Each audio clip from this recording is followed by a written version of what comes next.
Hare Krishna, Radhe Radhe. Welcome to my channel. आशा करती हूँ आप अच्छी होंगी, स्वस्थ होंगी और मंगल में होंगे। आप सभी को 2025 में जन्माष्टमी की ढेर सारी शुभकामनाएं। ठाकुर जी आप सभी की मनोकामना पूर्ण करें। और ये व्रत जन्माष्टमी का बहुत बड़ा व्रत होता है और बहुत ही खास होता है। इसको हमें व्रत को ज़रूर रखना चाहिए और सबको भी बताना चाहिए कि ये व्रत कितना खास है और इसको करने से हमें क्या फल मिलता है। तो आज इस वीडियो में मैं आपके लिए लेकर आई हूँ जन्माष्टमी के व्रत में क्या करें क्या ना करें। चांद 12 बजे ही क्यों निकलता है, अपनी लड्डू गोपाल जी का जन्म कैसे करवाएं, इन सब बातों पे चर्चा करेंगे। आइए वीडियो शुरू करते हैं। पहले एक जयकारा लगाते हैं। बोलिए वृंदावन बिहारी लाल की जय। नंद के आनंद भयो जय कन्हैया लाल की, हाथी घोड़ा पाल की जय कन्हैया लाल की। बोलो हमारी कन्हैया लाल की जय, यशोदा मैया के लाल की जय। आइए वीडियो शुरू करती हूँ। सबसे पहले जानते हैं जन्माष्टमी पर चांद रात में 12 बजे ही क्यों निकलता है। आइए जानते हैं। भगवान श्री कृष्ण का जन्म चंद्रवंश में हुआ था, इसीलिए चंद्रदेव उनके पूर्वज हैं। चंद्रदेव की इच्छा थी कि जब भगवान मेरे कुल में जन्म लें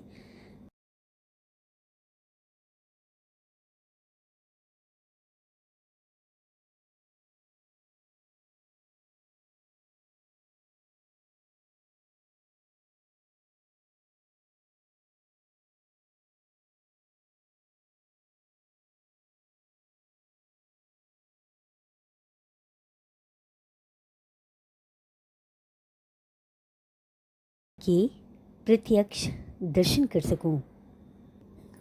इसी कारण जब भगवान श्री कृष्ण का जन्म हुआ तो उसी समय 12 बजे चंद्रदेव का उदय हुआ, ताकि सबसे पहले चंद्रदेव भगवान जी के दर्शन कर सकें। ये वरदान श्री कृष्ण भगवान ने चंद्रदेव को दिया था। इसलिए हम सभी को चंद्रदेव को अर्घ देने के बाद ही जन्माष्टमी का व्रत का पालन करना चाहिए, यानी व्रत खोलना चाहिए। आइए अब जानते हैं जन्माष्टमी पर क्या करें क्या ना करें।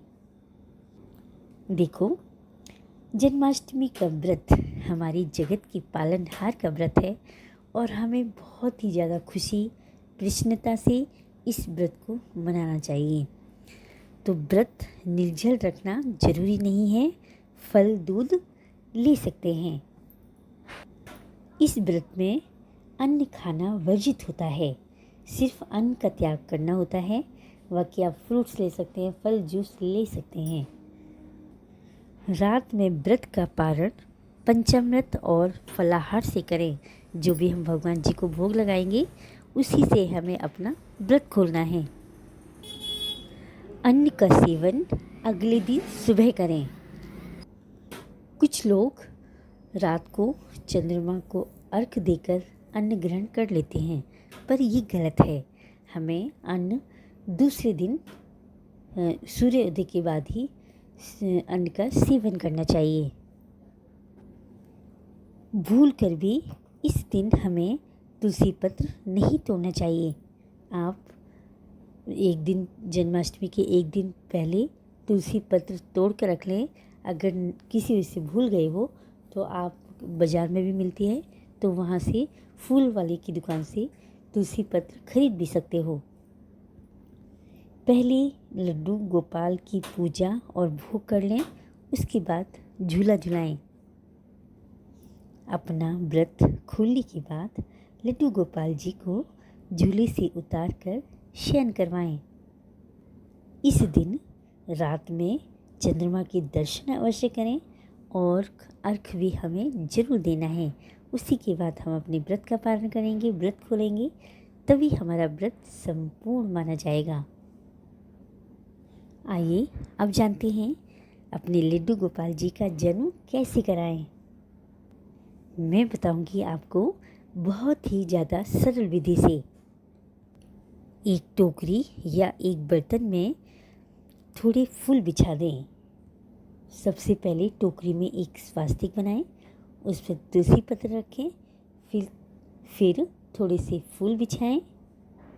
दिन छिपने के बाद जो हमारी शाम की पूजा होती है, जो जलती है, उसके बाद लड्डू गोपाल जी को टोकरी में निर्वस्त्र सुलाएं, बिना वस्त्रों के सुला दें।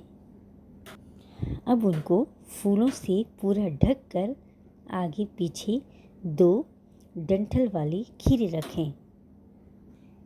एक लाल या पीले कपड़े से टोकरी को ढक दें। रात में 12 बजे घंटी ताली बजाकर कपड़ा हटाएं। अब फूल हटाकर लड्डू गोपाल जी को किसी थाली में बिठाएं। अब एक सिक्का लेकर खीरे का ऊपरी हिस्सा, जो डंठल वाला हिस्सा होता है, उस हिस्से को काट दें। सिक्के से चाकू यूज़ नहीं करना है।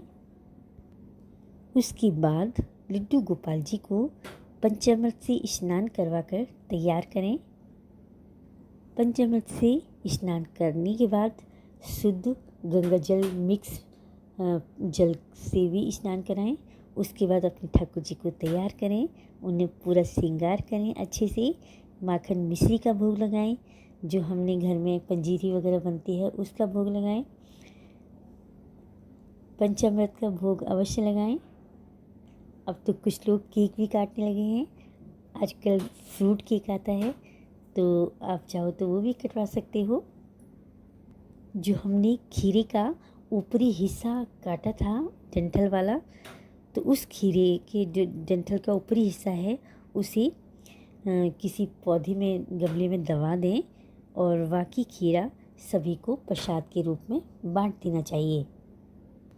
सुंदर सा तैयार करके अपने लाला को भोग लगाएं अच्छे से, और दूध का भी लास्ट में भोग लगाएं। और कहते हैं शहद का भोग हमें अवश्य लगाना चाहिए। जब बच्चा पैदा होता है तो हम शहद चटाते हैं, तो शहद का भी भोग अवश्य लगाएं। माखन मिश्री का अवश्य भोग लगाएं। और जो कौन कौन से खास भोग हैं जिनको लगाने से हमें 56 भोग लगाने का फल प्राप्त होता है, उन भोग आप मेरी वीडियो देख सकते हैं, वो भोग अवश्य लगाएं।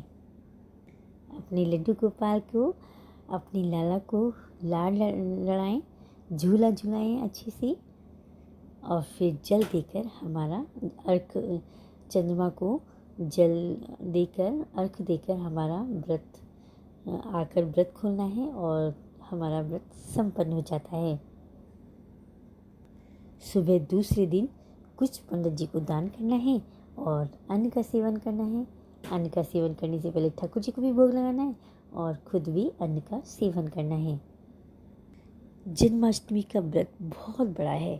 कहते हैं अगर जिसने भी एक जन्माष्टमी का व्रत रखा है उसे 20 करोड़ एकादशी व्रत करने का फल मिल जाता है। तो इसलिए ये मौका छोड़ना नहीं है। खुद भी व्रत रखना है, औरों को भी सजेशन देना है कि आप भी व्रत जरूर रखो। किसी औरों से भी व्रत रखवाने का ये भी बहुत बड़ा पुण्य होता है, जिससे कि हमें औरों का भी भला हो सके और हमारे खाते में पुण्य भी बढ़ सके। अगर ये वीडियो अच्छी लगी हो तो लाइक करें, कमेंट करें, मेरी लाइफ स्टाइल को सब्सक्राइब करें। ऐसे ही अच्छी वीडियो देखने के लिए मेरे चैनल पर जन्माष्टमी की कथा भी है, प्लीज़ ज़रूर चेक करिएगा और पढ़िएगा। हरे कृष्णा, राधे राधे।